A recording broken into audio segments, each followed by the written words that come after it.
February is the month of love, where Cupid flies around and pierces people with his arrow. But if you think about it, that's really just an angel attacking people with a deadly weapon. Anyway, let's talk about the market report for February.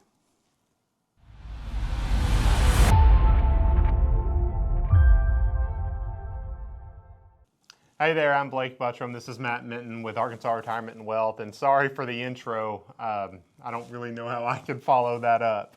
But I appreciate you joining us today for our February market report. It just seems like yesterday we were doing the January one, so time is really flying by. But there's a lot been going on in the news here lately. Yes, there has. Yeah. Everything from the tariffs that they just talked about this past weekend to Iran, silver. There's a lot going on. Interest rates, yeah, all of it. So you want to talk about the Supreme Court decision? I guess it was just Thursday or Friday of last week? Yeah, I believe on Friday, the Supreme Court decided that the president is not able to use the tariffs that he's been using under the Emergency Powers Act, the way that he's been doing it for about a year now, a little over a year. Now, something that's important to note is I've read some things on some articles that basically makes it sound like they've stripped him of his tariff power. That's not the case at all. Essentially, they just said that it's not constitutional the way that to use the tariffs under specifically that Emergency Powers Act, but that the president still has the power to levy tariffs under other provisions within the government. So you know that there are lawyers looking at that right now, and it's going to circle back around to essentially being the same thing. This is just some legal red tape. Yeah, and I mean, some questions that I've seen posed, and I think that they're valid, is what happens to that money that I think is $127 billion or so? You know, what happens to that money? Is it refunded? Who knows? So I guess we'll know probably by the time we do this March report. Well, I don't know. I was going to say we might have a good idea, but if it gets caught up in the courts, we won't. It'll be, I think Trump even said, well, now they'll litigate it another 2 years, which is true. I think it's going to be a classic Andrew Jackson, you've made your decision, let's see you enforce it. There you go. So we will see. The other thing, interest rates and the Federal Reserve. You know, we talked about it last video for, I don't know, ever since Trump has been elected. His thing was to push down rates, because that would make it cheaper for bigger purchases, homes, vehicles, things like that. And the jobs report last month, all the economic data coming out really don't constitute, at least in my opinion, don't constitute a rate cut. And I think a lot of people are feeling that way. So, who knows? Also, the guy that Trump is appointed to be the Federal Reserve Chairman whenever the term ends, and when is it, May? I think it's May. He's not real, he's kind of hawkish on dropping rates. So we'll see, but it's definitely going to be something. I don't think Federal Reserve rates are something that people normally talk about outside of the past 2 years, but I think it's going to be in the vocabulary for people for a little bit longer. Yeah, and a lot of people are looking forward to. There's two ends of the spectrum there. You've got, it's been nice being able to make higher interest rate on safer monies, low risk monies, I should say.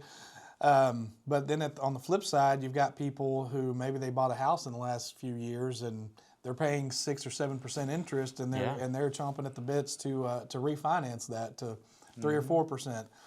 So, what we don't want to risk is lowering the interest rates to the point to where 2022 happens all over again, because inflation stings in the long run much more than the interest rates. Yeah. Yeah, I was speaking to a lady the other day. She's right at my age. She's 40 years old, and they wanted a set amount of money, and I said, well, have you adjusted that for inflation? And they hadn't, so X number of dollars now is drastically different than what X number of dollars are going to be in 10, 15, 20 years. So it is definitely something that you've got to look at. Let's see what our next topic is here. Oh, we're going to let Matt do the heavy lifting. So, perspective for retirement investors, why this is important.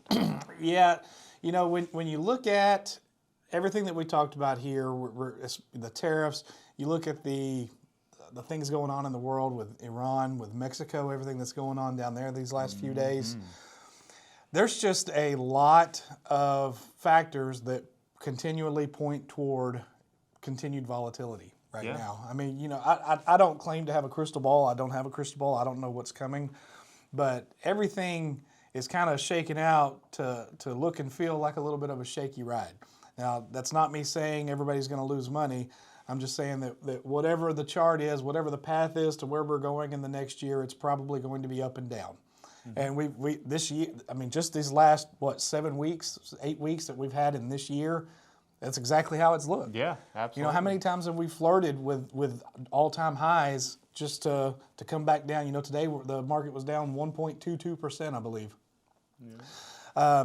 And like I said, when you have all of these unknowns that we're facing with everything that we've talked about, with the interest rates, with the geopolitical things going on in the world, then it just points to more volatility. And when you're in retirement, that's one of our biggest enemies, is the volatility, because our whole goal is to how do we take all these bumps, all these ups and downs, and try to smooth that out to where, if we can eliminate some of the volatility by getting rid of unknowns, then we can greatly impact the negative, greatly help the negative impacts from the volatility for our income. Because when we're working, we're adding to it. Obviously, volatility doesn't really matter. We're able to buy low. When we're taking out, it stings because now we're having to sell low when we're in retirement. So I said all that to say, now more than ever, it's an important time to be focused on making sure that we have a plan in place to deal with the volatility. Not just stock picking. If you look at the last couple of years, stock picking has worked because everything's up. Everything. If you just go from 2020 to today, you could have bought nearly any stock out there and doubled your money. And I hope you did, but just because you did doesn't mean doesn't always mean that you're a great stock picker. It doesn't mean that you're Warren Buffett. It just means that it was an environment that worked out well. But long term, if we're using that money for income, then we need to have a plan in place to deal with the volatility. Yeah. And a lot of people, whenever the market is just continuing to set new records and new highs, they think that they're really good. They're not really worried about it. But, I heard a guy at all of our events, we show a trailer for the movie. It's called Psychology of Retirement. And this guy said, he's an economist, and he's talking about income. And, income in retirement, that's why most people save money. We do have some people that have a really good pension. Pensions are kind of going away, though. So you save all this money for whenever you retire.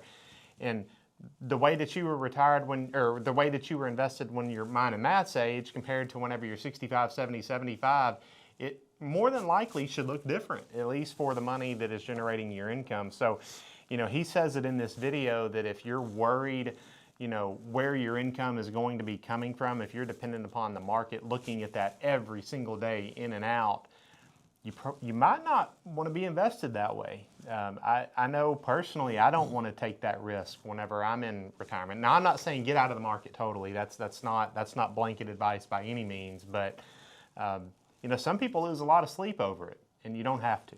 So, Matt used the term "not for the faint of heart." I just think of Steve years ago, Steve Irwin, our other partner. He used to say you could have a dartboard with a bunch of stock tickers on it and throw a dart at it, and whatever you hit, you were going to make money with it.